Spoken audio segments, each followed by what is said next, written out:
नमस्कार शेतकरी बंधूंनो, आज आपण या व्हिडिओमध्ये जाणून घेणार आहोत नेमॅटोड्स म्हणजेच सूत्रकृमी किंवा गोलकृमी यांचे नियोजन कसे करायचे आणि हे कशा पद्धतीने पिकांवरती हल्ला करून आपल्याला नुकसान पोहोचवतात।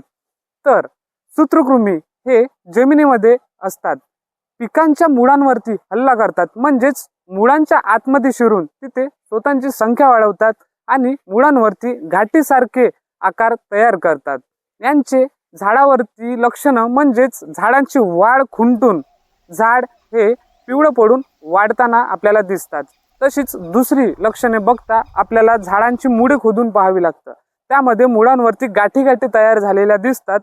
हीच असतात सूत्रकृमींचा झालेला अटॅक।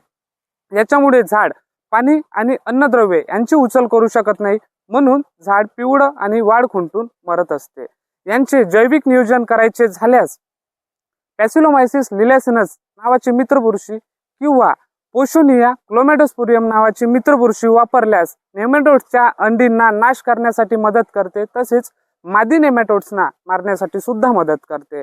याचसोबत सुडोमोनास फ्लोरेसेन्स नावाचा मित्र जीवाणू घ्यायचा, जेणेकरून हा जीवाणू हायड्रोजन सायनाइड तसेच पायरोल्ट्रिन नावाचा रसायन स्त्रवत असते, ज्यामुळे सूत्रकृमींना मुळांवरती अटॅक करण्यापासून खूप अडथळा निर्माण होतो।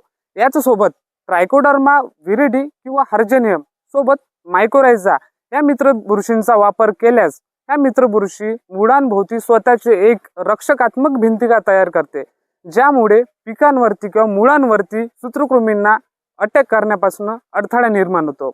याच प्रकारे तुम्ही जैविक नियोजन करू शकता। तसेच रासायनिक नियोजन करायचे झाल्यास वेल्लम प्राइम नावाचे घटक तुम्ही ड्रिपद्वारे किंवा ड्रेंचिंगद्वारे देऊ शकता, त्यामुळे रासायनिक नियोजन सुद्धा तुम्ही करू शकता। याच प्रकारे नवनवीन माहिती जाणून घेण्यासाठी खुशाल ॲग्रो सोल्युशन या चॅनलला सबस्क्राईब आणि फॉलो करा, तसेच अधिक माहितीसाठी संपर्क करा। धन्यवाद।